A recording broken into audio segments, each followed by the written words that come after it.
All right, what is up, tycoons? What's up, traders? Super excited for today's video. We're going to cover a ticker symbol YFI. This is Yearn Finance, and we're going to break things down on the daily chart as always. So make sure to smash that like button, subscribe to the channel if you guys are new. So that way you guys don't miss any of my updates on all the videos and, charts that I'm making.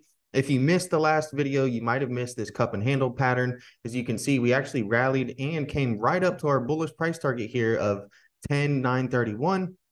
And afterwards, we saw a pullback. So I'm going to break down everything that, led to some of the signals that we saw, as well as some of the signals that we see on the current chart data. So as I mentioned, smash the like button, subscribe to the channel so you guys don't miss it anymore. Now, this all goes without saying, but the content provided in this YouTube channel is for informational and educational purposes only and is not intended to be relied upon as legal, financial, or investment advice. I'm not a registered financial advisor or broker and don't make recommendations or offer advice on the buying or selling of any securities or investments. Trading in stocks, bonds, commodities, crypto, and day trading involves a significant risk of loss and is not suitable for all investors. Read through the full disclaimer. We'll go ahead and jump into it now. And so one of the first things that we had initially was a cup and handle pattern, right? Indicated by our drawing right here. And we were looking to see if we could possibly potentially get a breakout to the upside. Now, remember, trading, especially cryptocurrency, is just like going to battle. It's just like going to war. You need to have the proper weapons at your disposal, and you need to know how to use those weapons so that way you can increase your odds of success on the battlefield.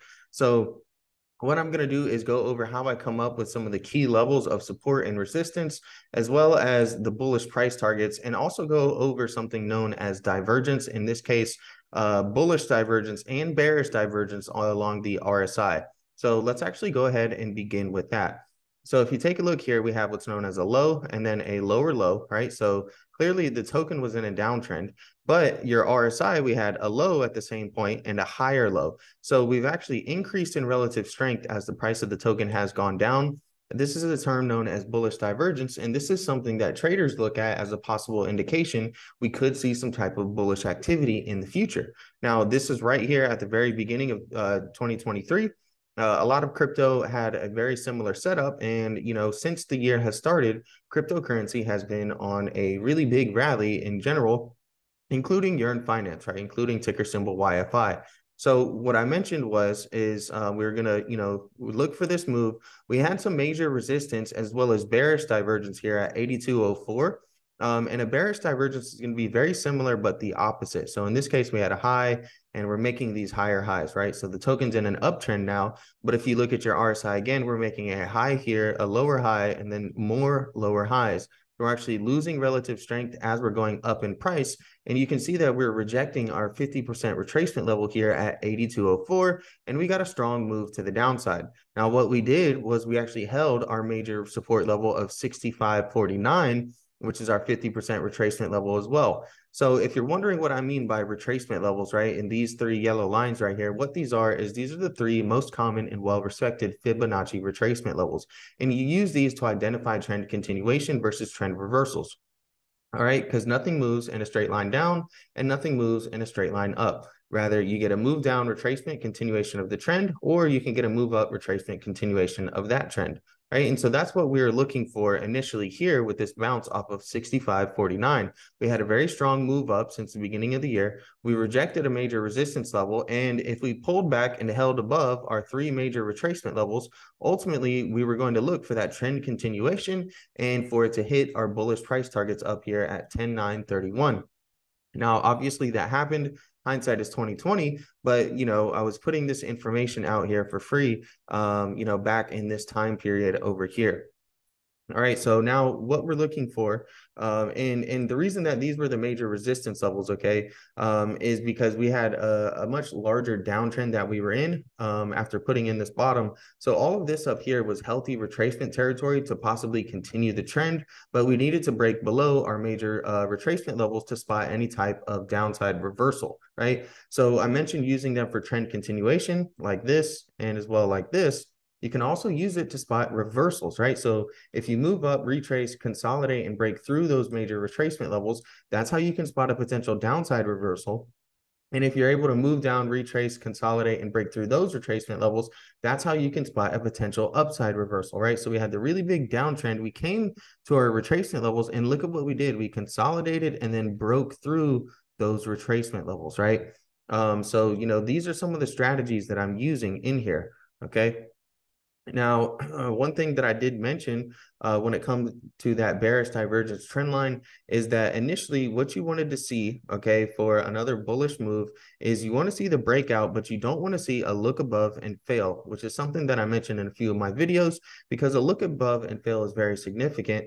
It indicates that buyers are fully presented the opportunity here to really push price higher. And if they don't flip this former resistance trend line into support, like we just recently did, and we bounced off of there, you can see we bounced off of there in this time region and started pushing back up, then essentially, bulls weren't able to take advantage of the opportunity, and it would show that bears really actually are in full control. Now, what we did was we actually did get the breakout retest, and we're starting to push higher, and we're consolidating. Now, you can also use the MACD as potential entry and exit signals. For instance, over here in the beginning of the year, when we had that initial bullish divergence we created, if you take a look, the red line here on the MACD curled up as well. And that is oftentimes can be used as an entry signal, right? And when it curls down below, that can be used as an exit signal. So you see over here, we had the red line cross down below, and then we ended up getting a sharp move to the downside afterwards. All right, and over here, once we pulled back to our major retracement level of 65.49, very shortly afterwards, we got another entry signal and we saw the red line go above, and we had our next push up to our bullish price target here. So at the current chart, we have a couple patterns that I'm watching. I'll go over the major levels of resistance and support, as well as the bullish price targets to the upside. Now, the first pattern that I want to signify is going to be this simple triangle pattern, okay? So this is going to be a very clean one to potentially scalp or do some short-term trading on. You'd be looking for a break of the top of this trend line here. We've tested it about 3 or 4 times. The more times you test these trend lines, the weaker they get. So there is a possibility we could break that trend line and head up to the 96.08 region. But just as you look for an upside breakout, you can also get a downside breakout, right? So if we break below our trend line here that we've tested about 3 or 4 times, most likely we're going to end up getting some type of move towards 73.79. Now, what we have here is we have our major retracement levels of support and resistance. All right, so after our most recent high and our most recent low, we've connected these together. And you can see we retraced all the way up to our 61.8% retracement level at 96.08. Above 96.08 is where we're going to be bullish and look for the possible opportunities to retest our previous highs around 10,931, as well as potentially hit our bullish price targets up here of 11,844, and above 11,844, we have 13,174. Now, we do have some more price targets to the upside, but there's a lot of work to be done for us to hit these. So for now, these are the major levels. All right. And ultimately, if we break below 73.79, we're going to be bearish below 73.79 because that is our 61.8% retracement level. Similar to over here, we were going to be bearish below there and most likely get a retest of some of our previous lows. So if we break 73.79, most likely we are going to retest some of these previous lows around the 61 to 65.49 region. And we could even potentially break those and retest some prior lows as well before that, some of the lows of the beginning of the year. All right. And one case for that, one bearish case you could have for that is this big head and shoulders we have forming right now. Now, it's not complete. Just because a structure is forming does not mean it's been confirmed and validated, but we do have a left shoulder over here. We've got a head, and we're starting to put in a right shoulder over here, right? So if we're really not able to take out this 96.08 resistance level, and let's say we put in a double top there at this area, then that's when we could come down and test our neckline, which is the trend line from here and here. Ultimately, this is our neckline of the head and shoulders. And if we break that neckline and break 73.79, then as I mentioned, most likely we're going to see some downwards pressure and see a drop.